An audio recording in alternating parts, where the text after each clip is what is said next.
of the biggest obstacles in your life is you. Not your past, not your environment, not even the people who doubted you at any point in time, but you.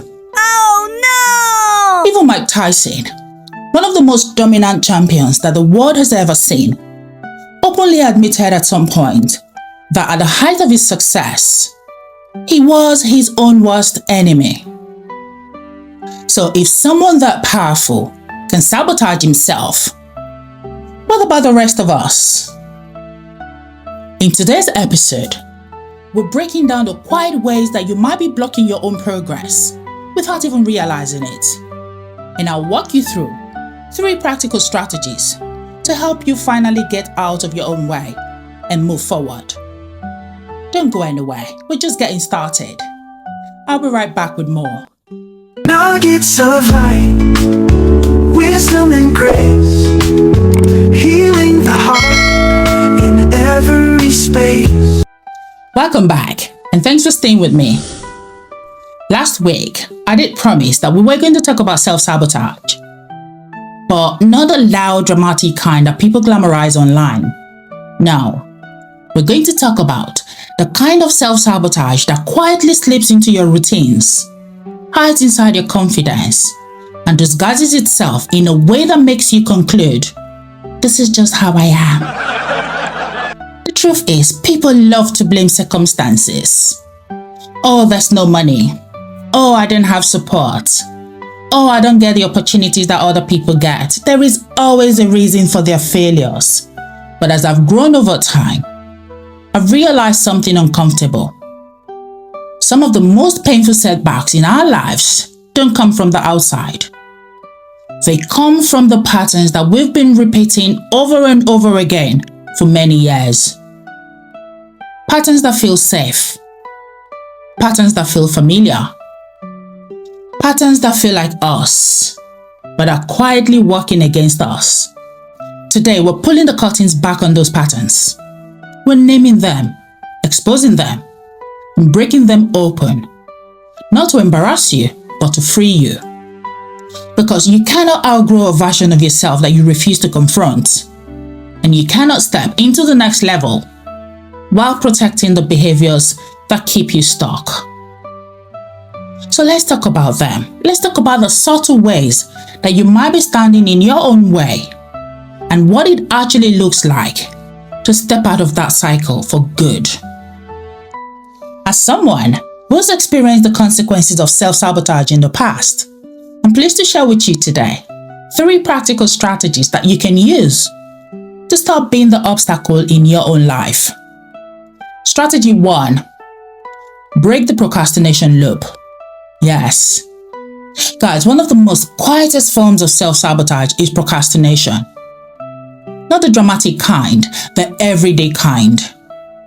The kind of procrastination that makes you say, I'll do it later. I still have some time. I'm not ready for it yet. It does feel harmless. It feels small. But procrastination is a thief. It steals opportunities. It steals momentum. It steals confidence. I'll tell you a quick story. There was one time I saw a senior role that I really wanted. A role I knew I was qualified for. A role that could have shifted my career in a major way at the time. But every time I sat down to apply for this role, I told myself, oh, let me just perfect my CV first. Let me just rewrite this section and that section. Let me wait until I feel fully ready. Days passed, and then weeks. And I kept convincing myself that I still had the time, until one day, I finally said to myself, okay, today is the day. Let me apply for this role today. Guess what? The application window had closed. Just like that. Not because I wasn't qualified for that role. Not because I didn't have the potential. But because I procrastinated. I kept pushing myself out of that opportunity until it was gone. That's how procrastination works. It doesn't shout. It whispers. It convinces you that you have more time than you actually do. So your first step is to recognize where procrastination shows up in your life, and then you kick it out. Ask yourself, where do you delay what matters most? Where do you choose comfort over progress? Where do you keep postponing the very things that would move your life forward? The truth is, guys, you cannot grow if you keep delaying the actions that create growth. You cannot get to the next level if you keep procrastinating the opportunities that will take you there. Strategy 2. Stop repeating what isn't working. Another quiet form of self-sabotage is when you keep responding to life with the same habits, the same reactions, the same mindsets, even though those very patterns are the reason you're stuck. You're trying to create a new outcome with old behavior. That's not going to work. Even Mike Tyson said something powerful once. Everyone has a plan until they get punched in the face. But here's the part that people forget. After the punch in the face, you're supposed to adjust, but most people don't. So they keep doing the same thing over and over again and hoping that life will magically reward them for that consistency instead of growth. I've been there. When I decided to start my gold jewelry business in uni, I knew the only way to raise capital was to save. Simple, there was no magic to that. But for 2 whole years, guys, every time the shops went on sale, I was there. Shopping spree, bags in hand, buying things I didn't even need. I kept saying to myself, I'll save properly next month. But next month came and went, and I repeated the same cycle over and over again. I'll save a little, spend it all, start again. I wanted a new result, but I kept using old habits, and nothing changed until I changed my approach. That's how self-sabotage hides. Not in chaos, but in repetition, in doing what feels familiar, even when it's no longer effective to you. Think about it. You want better relationships, but you communicate the same old way. You want new opportunities, but you show up with the same old mindset. You want growth, but you keep using the same excuses that protected the old you. How are you gonna grow? You cannot step into a new level with the same habits that built your comfort zone over time. You need to ask yourself, what am I repeating that clearly isn't working for me anymore? Strategy 3. Stop using bad habits or faith to self-sabotage. Some excuses don't sound like excuses at all. No, they sound like the way life works. But when you look deeply underneath, they quietly sabotage your growth, your discipline, and your character. I often hear people say words like, God will do it for me. This is how I was raised. I'm waiting for Mr. Right. Oh, just love me as I am. Okay. All of these sound like reasons to me. But they're really self-sabotage, wearing faith, and bad habits, upbringing, personality as perfume. And this is where a lot of people get stuck. So they pray about change, but they keep the same habits that block that change from happening. They want transformation, but they protect the behaviors that prevent that transformation from happening.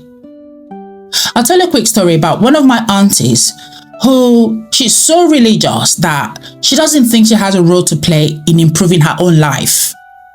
So when she wants something, she prays about it, which is very great, but she hardly takes any action towards achieving what she's praying for. Faith is beautiful. I am a woman of faith, but people often use it as hiding place. They procrastinate everything, they pray about discipline but refuse to build it. People blame spiritual warfare for problems their habits create for them. One day, after another setback with this auntie of mine, I reminded her that faith without works is dead. And your habits are louder than your prayers, auntie. That sentence shook her. She realized that she wasn't just being unlucky, she wasn't cursed. She wasn't just waiting on God. She was self-sabotaging with her habits. She was using God as a shield. So she made some changes. She stopped calling laziness waiting on God. She stopped praying for results that she wasn't willing to work for. She stopped waiting for Mr. Right and started to build herself to become the right version of herself. Slowly but surely, her life began to shift. Self-sabotage doesn't always look like chaos. Sometimes it looks like prayer without action. Sometimes it looks like habits you refuse to confront. The truth is, the moment you stop using bad habits and faith to self-sabotage, you'll finally make room for things to change for the better. When you sit with these 3 strategies that we talked about today, you start to realize that most of the battles we fight are not external, they're internal.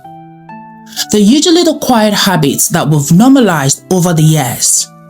They're usually the excuses that we've polished over time, and the beliefs we've never really had the guts to question. But the moment you become honest with yourself, I guarantee you that you'll reclaim your power to choose differently. It's important you ask yourself today, what is one small shift I can make that my future self will thank me for? Thank you for your time today. If today's message has stirred something in you, then you're already taking a powerful step towards rewriting your story with intention and honesty. Don't forget to share this video with your friends and your loved ones. And if you're not yet a part of the Gorgeous Polar community, this is the perfect moment to join us. Please subscribe so you never miss an episode that supports your growth and your clarity.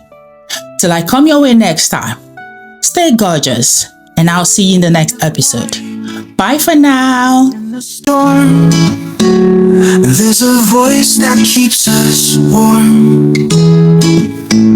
Through the tears and through the fight, Polar's nuggets shine so bright. Nuggets of light, wisdom and grace, healing the heart in every space. Real talk, real love, real truth we find. With gorgeous Polar, we rise and shine. From grief to joy, from fear to flight. Every story brings new insight. We're not alone, we're not unseen. These nuggets make our spirits clean. It's Gorgeous Polar.